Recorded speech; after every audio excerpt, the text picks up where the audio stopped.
इमरान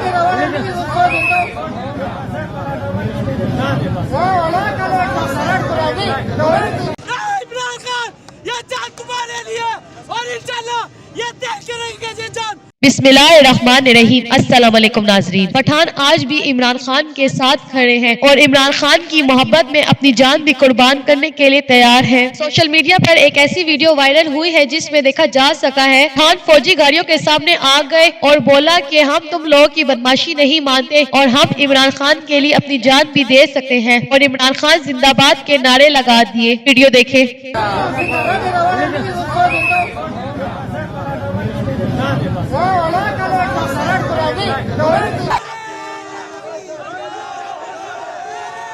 इमरान खान के गिरफ्तारी को कलदम देने से कौम में एक दोबारा से उम्मीद जाग चुकी है।